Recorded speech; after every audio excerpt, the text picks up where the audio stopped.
Sampai di sini Dharma menaruh curiga terhadap orang ini. Jangan-jangan orang ini ingin mencelakakan aku, ucapnya dalam hati.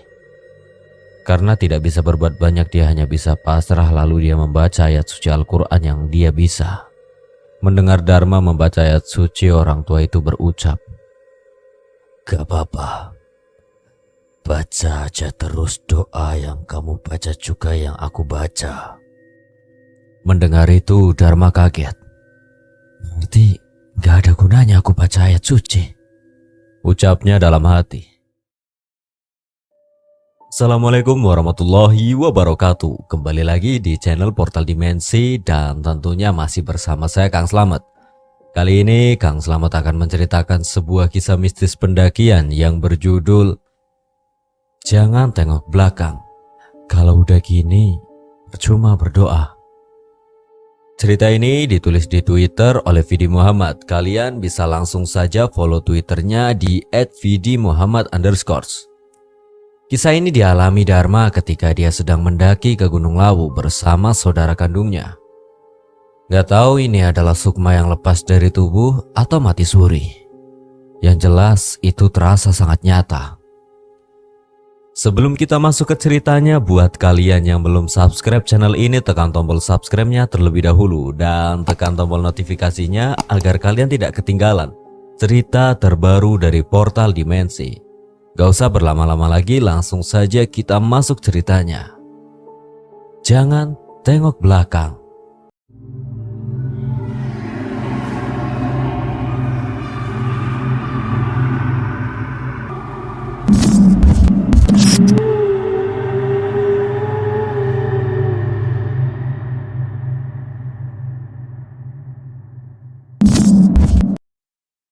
Dharma adalah seorang karyawan pabrik yang berada di salah satu kota yang berada di Jawa Tengah. Waktu itu dia mengalami berbagai macam masalah di keluarganya. Setelah beberapa bulan yang lalu ayahnya meninggal karena kecelakaan dan sekarang dia terkena PHK dari pabrik tempat dia bekerja. Ditambah lagi ayahnya ini masih punya hutang piutang sama orang. Dharma yang harus bisa membantu ibunya mencukupi kebutuhan rumah merasa sangat bingung. Belum lagi dia harus membantu membiayai kuliah dan sekolah adiknya. Dia adalah anak pertama dari 3 bersaudara. Kedua adiknya cewek, satu masih duduk di sekolah dasar dan satu lagi SMA. Sudah 1 minggu ini Dharma berusaha mencari pekerjaan lain, tapi tidak menemukan. Selama 1 minggu itu dia sering mengurung dirinya di dalam kamar dan hampir stres. Karena tidak ingin terus-terusan memikirkan masalah, dia berencana pergi mendaki gunung untuk menenangkan pikiran. Karena bagi Dharma hanya gunung yang bisa membuat dirinya merasa damai. Dia mendatangi Safety, adiknya, untuk diajaknya pergi mendaki dan Safety tidak keberatan karena sebelumnya Dharma sudah sering mengajak Safety mendaki bersama teman-teman sependakiannya. Tanpa banyak persiapan, Dharma memutuskan untuk berangkat mendaki besok ke Gunung Lawu via Candi Ceto. Dan pendakian ini hanya akan dilakukan mereka berdua. Singkat cerita, keesokan harinya sekitar jam 9 pagi mereka mendatangi ibu untuk meminta izin mendaki. Awalnya ibu keberatan karena di rumah beliau tidak ada temannya. Tapi ibu juga tidak bisa memaksa dan akhirnya dengan berat hati mereka diizinkan untuk berangkat. Berangkatlah mereka berdua dengan mengendarai motor. Setelah menempuh kurang lebih 1 jam perjalanan, sampailah mereka di base camp Gunung Lawu via Ceto. Sesampai di situ, Dharma menemui salah satu temannya yang kebetulan sedang bertugas. Setelah bertemu, mereka ngopi-ngopi dulu di dekat base camp karena di sisi lain mereka ini sudah cukup lama tidak mendaki bareng dan tidak bertemu. Dharma yang bukan pertama kalinya mendaki via jalur ini dipersilahkan temannya untuk langsung mendaki saja. Dia juga sempat menawarkan diri untuk menemani Dharma mendaki, tapi Dharma bilang tidak perlu karena takut merepotkan. Di sisi lain tujuan Dharma mendaki ini adalah untuk menenangkan pikiran. Setelah puas ngopi, Dharma bersalaman dengan temannya dan pamit untuk memulai perjalanan agar nanti tidak kemalaman di jalur. Setelah bersalaman, temannya berpesan agar hati-hati dan semoga pendakiannya lancar. Dharma dan Safety bergerak menuju ke gerbang pendakian. Sesampai di sana, dia mengajak Safety untuk berdoa dulu. Setelah itu, perjalanan dimulai sekitar pukul 11 siang. Dharma meminta Safety untuk berjalan di depan dan singkat cerita sampailah mereka di pos 1.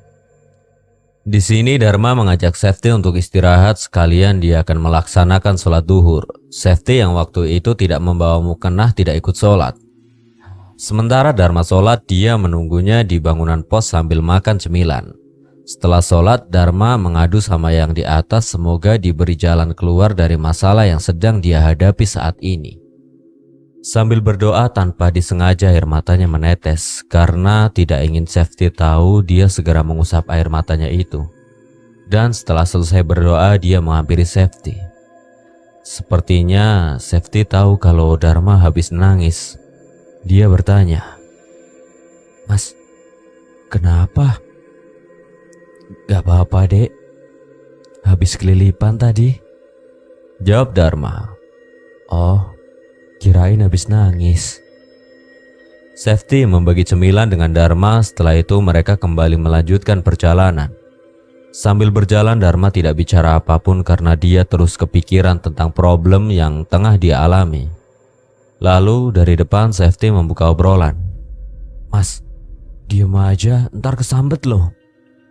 "Udah gak apa-apa, kalau kesambet ntar aku suruh nyambet kamu juga," jawab Dharma dengan bercanda.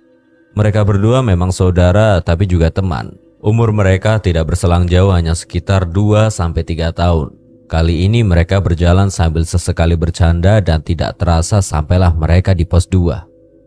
Di sini mereka istirahat lagi dan setelah cukup istirahat perjalanan kembali dilanjutkan. Selama perjalanan dari pos 2 mereka tidak ada kendala apapun dan singkat cerita sampailah mereka di pos 5 Bulak Peperangan. Sekitar pukul 6 terlihat malam itu cukup banyak pendaki lain yang sedang camp di sini dan Dharma memutuskan untuk bermalam di sini. Setelah tenda didirikan, dia lanjut masak dan makan di depan tenda. Setelah itu, mereka lanjut santai-santai di depan tenda sambil melihat pemandangan langit yang tampak cerah. Karena suhu semakin dingin, Dharma mengajak Safety untuk lekas tidur agar besok sumitnya tidak kesiangan. Sebelum tidur, di dalam tenda Dharma sempat bilang ke Safety, "Dek, nanti kalau udah lulus SMA lanjut kerja aja ya. Gak usah kuliah." "Gak mau mas, teman-temanku banyak yang lanjut kuliah." "Tapi kuliah kan butuh biaya banyak deh." "Gak apa-apa mas, ntar kuliahnya sambil kerja aja biar bisa cari biaya sendiri," jawab Safety. Beruntungnya Safety bisa mengerti keadaan keluarganya sekarang. Setelah obrolan singkat itu mereka pun tertidur dan sekitar pukul 3 dini hari mereka bangun dan bersiap-siap akan summit. Peralatan yang tidak diperlukan mereka tinggal di pos 5. Setelah itu mereka lanjut berjalan summit dan singkat cerita sampailah mereka di puncak. Kurang lebih pukul 6 pagi. Di puncak mereka tidak lama, hanya sekedar menikmati pemandangan, kemudian kembali turun ke Hargodalem. Di Hargodalem, Dharma mengajak Safety untuk mampir di warung sarapan. Setelah itu, dia berniat untuk ziarah ke petilasan Prabu Brawijaya dan meminta pada Safety untuk menunggunya di warung. Nah, ketika sedang khusyuk mengirimkan doa pada sang Prabu, tiba-tiba Dharma merasakan ada hawa yang berbeda di dalam ruangan ini. Seperti ada yang memperhatikan dari belakang. Beberapa kali dia menoleh ke belakang dan sekilas ada sebuah bayangan yang melintas melewati pintu. Merasa kurang nyaman di tempat ini, dia lekas menyelesaikan doanya dan kembali ke warung dan mengajak Safety untuk kembali turun ke tempat camp. Di perjalanan turun dari Hargodalem dia masih merasakan hal yang sama. Seakan-akan ada sesuatu yang sedang mengikuti perjalanannya. Seringkali dia melihat ke sana kemari tapi tidak terlihat ada siapapun yang mengikuti. "Nyari apa mas?" Enggak kok. Tempatnya beda banget kayak dulu," jawab Dharma menutupi apa yang sedang dia rasakan. Singkat cerita, sampailah mereka kembali di tempat camp. Dia mengajak Safety untuk istirahat dulu dan berencana turun nanti setelah sahur. Karena merasa ngantuk, dia masuk ke dalam tenda dan merebahkan badannya di atas matras, sedangkan Safety di luar sedang membuat minuman hangat. Nah, disinilah kejadian itu dialami oleh Dharma. Entah apa yang sedang terjadi ketika sedang tiduran di dalam tenda itu. Tiba-tiba badannya kedinginan sampai-sampai susah untuk bergerak. Seluruh tubuhnya terasa kaku dan pandangannya tiba-tiba buram. Tidak berselang lama, terasa jelas seperti ada sesuatu yang jatuh dari atas dan menindihnya. Blek! Dan tiba-tiba dia sedang berada di sebuah tempat yang sebelumnya belum pernah dia datangi. Tempat itu adalah hutan dan terdapat beberapa bangunan kayu seperti gubuk. Suasananya sangat sejuk, sepi dan tenang. Dia berjalan seperti menyusuri hutan ini. Lalu sayup-sayup dari depan terdengar, seperti ada suara orang. Dia berjalan menuju ke sumber suara itu dan tidak lama berjalan, ternyata benar. Di depan tampak ada beberapa orang yang sedang berjalan mondar-mandir, sepertinya itu adalah sebuah perkampungan. Dia terus berjalan dan orang-orang yang ada di situ mengucapkan salam pada Dharma. Tapi anehnya, mereka mengucapkan salam itu tanpa melihat ke arah Dharma. Ada yang sambil menunduk, ada yang membelakanginya, dan ada juga yang sambil mendongak ke atas. Orang-orang ini pada kenapa ya? Pikir Dharma. Dia terus berjalan menyusuri jalan yang ada sambil menjawab orang-orang yang memberinya salam. Meskipun orang-orang ini tampak aneh. Setelah cukup jauh berjalan, dia berhenti di sebuah bangunan gubuk untuk istirahat. Dan di sini dia merasa haus. Tidak lama istirahat di gubuk itu, dia didatangi oleh satu orang laki-laki yang cukup tua. Dia mengenakan pakaian adat Jawa dan memakai sorban yang menutupi kedua pundaknya. Orang tua itu mengucap salam ke Dharma dan dia pun menjawabnya. Lalu orang itu lanjut bilang, "Aku tahu masalahmu, nak.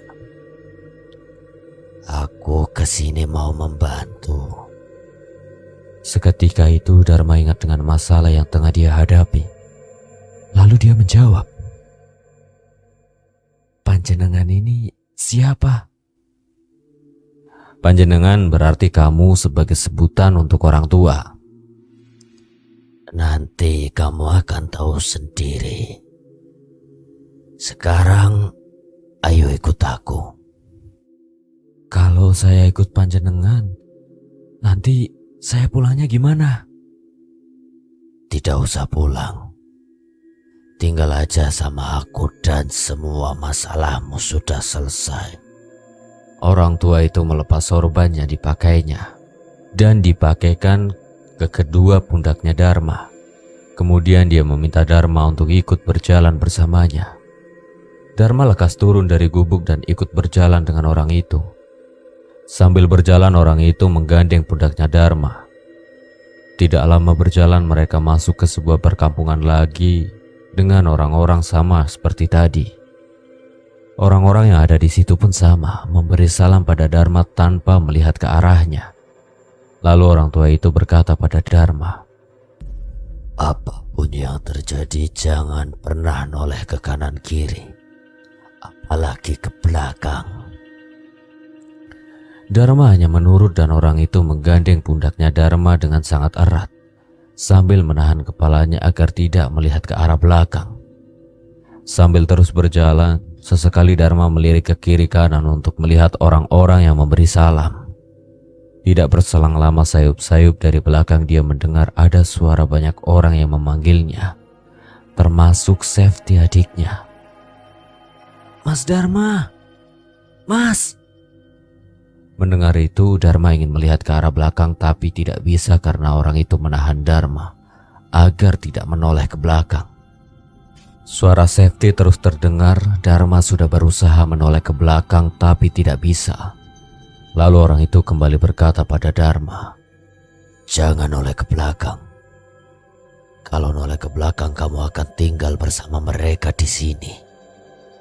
Suara orang-orang itu terus terdengar memanggilnya dari belakang, seperti sedang butuh sesuatu, dan semakin lama hanya suara Safety yang terdengar semakin dekat sambil sesekali menangis. Sampai di sini Dharma benar-benar bingung. Tapi karena merasa takut, kali ini dia berusaha mengabaikannya. Orang tua itu terus menahan kepala Dharma dan tidak berselang lama ada seseorang yang berjalan dari arah depan dan menawarkan minum di dalam kendi. Karena sejak tadi Dharma memang sedang haus, dia menerima kendi itu. Tapi belum sampai dia menerima kendi itu, tangannya Dharma ditepis sama orang tua itu sambil berucap, "Jangan diterima apalagi diminum." "Kenapa, Mbah? Saya haus, pengen minum." "Kalau kamu minum air itu, kamu akan tinggal di sini bersamanya. Nanti aku beri minum kalau sudah sampai di rumah." Mendengar itu, Dharma tidak jadi menerima kendi pemberian orang itu. Mereka terus berjalan dan mengabaikannya. Semakin jauh berjalan, suara yang memanggil namanya semakin terdengar jelas dari belakang.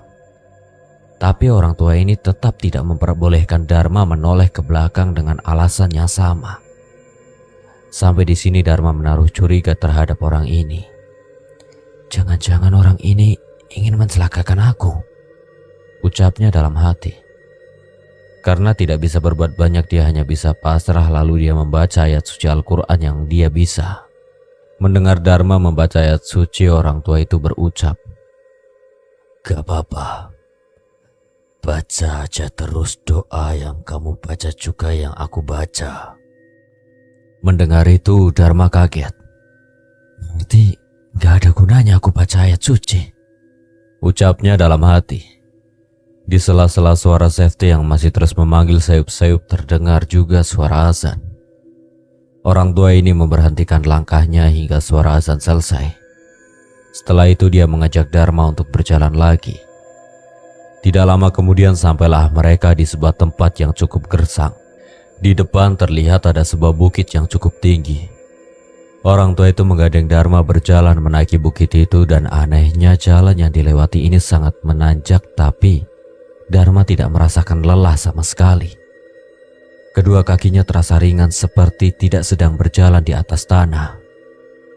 Cukup jauh menaiki bukit terlihat ada dua buah telaga yang airnya sangat jernih dan berwarna kebiru-biruan. Di sebelah kiri dan kanan melihat air itu, Dharma berkata, "Bah, ini tempat di mana? Kok ada air sejernih ini?" "Nanti saja, nanti akan kuambilkan air dari telaga itu." Setelah melewati telaga tersebut, di ujung bukit Dharma melihat ada sebuah istana yang sangat megah. Seluruh bangunannya berwarna putih dan dilapisi cahaya. Orang itu menggandeng Dharma menuju ke istana tersebut. Sesampainya di depan pintu gerbang istana, Dharma bertanya, "Wah, ini tempat apa? Besar sekali." "Ini adalah rumahku. Aku tinggal di sini." Dharma benar-benar takjub melihat istana sebesar dan semegah ini. Lalu orang tua itu lanjut berucap, "Setelah ini kamu juga akan tinggal di sini dan semua masalahmu akan selesai." Mendengar itu Dharma berpikir, kalau aku tinggal di sini berarti aku gak bisa ketemu sama ibu dan adik-adikku dong. Dia bertanya, "Tapi Mbah, kalau saya tinggal di sini, apa boleh saya ajak ibu dan adik-adik saya?" "Tidak, kamu akan mulai hidup baru di sini." "Kalau begitu, apa saya masih bisa bertemu dengan mereka?" "Bisa, tapi hanya bertemu, tidak bisa berkomunikasi." Spontan Dharma berpikir, kalau begitu sama halnya aku sudah mati dong. Di sini Dharma membolak-balikan otaknya. Bagaimana kalau tinggal di sini? Bagaimana dengan ibu dan adik-adikku? Tidak lama kemudian ada dua wanita yang menghampiri mereka. Dua wanita ini mengenakan kemben dan berselendang merah. Sepertinya dua wanita ini adalah Dayak. Kedua wanita itu menunduk dan memberi salam pada mereka berdua. Lalu orang tua ini meminta tolong pada dua dayang itu untuk membukakan pintu istana. Tapi mereka tidak bisa karena pintunya ini terkunci. Dan yang memegang kuncinya adalah orang tua ini. Kedua dayang itu berniat untuk mengambilkan kunci yang ada di dalam saku orang tua itu. Tapi dia tidak mengizinkan dengan alasan bukan muhrim. Suara Safety masih terus-menerus memanggil nama Dharma dari belakang. Lalu orang tua itu melepaskan lengannya dari pundak Dharma untuk mengambil kunci yang ada di sakunya. Dharma memanfaatkan kesempatan itu untuk melihat adiknya di belakang dengan niatan dia ingin menarik adiknya untuk diajak tinggal di sini. Nah, pas dia sudah melihat ke belakang bukan Safety yang dia lihat, melainkan sebuah cahaya yang sangat terang hingga menyilaukan penglihatan Dharma. Dan anehnya merasa silau dengan cahaya itu, Dharma tidak bisa memejamkan matanya. Dia hanya bisa menghalangi cahaya itu dengan kedua tangannya. Tak berselang lama, cahaya itu meredup dan terlihat Safety sedang menangis sambil memanggil-manggil nama Dharma. Dan beberapa pendaki lain yang terlihat panik. Dharma segera bangun dari posisi tidurnya, seluruh badannya dibasahi oleh keringat. Dan merasa sangat haus. Dia meminta tolong pada Safety untuk mengambilkan botol air, kemudian diminumnya. Setelah minum beberapa teguk air, salah satu pendaki lain yang ada di situ bertanya, "Mas, kamu gak apa-apa?" "Gak apa-apa, Mas. Emangnya saya kenapa?" "Kamu tadi kayak orang hipo, Mas. Badanmu dingin dan matamu terus melotot," jelas pendaki itu. "Tenang, Mas. Saya gak apa-apa kok. Terima kasih ya sudah mau nolong saya," jawab Dharma. Dharma menjelaskan pada beberapa pendaki yang ada di tendanya kalau dirinya tidak apa-apa. Lalu satu persatu pendaki yang ada di situ keluar dan kembali ke tendanya masing-masing. Setelah semuanya sudah keluar, Dharma bertanya pada Safety, "Dek, emangnya aku tadi kenapa? Kamu tadi menggigil kedinginan, Mas. Matanya melotot terus kayak orang kesurupan," jelas Safety. Mendengar penjelasan dari Safety, dia mengucap tasbih, "Subhanallah," sambil mengingat-ingat kejadian barusan. Kejadian tadi terasa benar-benar nyata, bahkan dia masih sangat ingat setiap detail kejadiannya.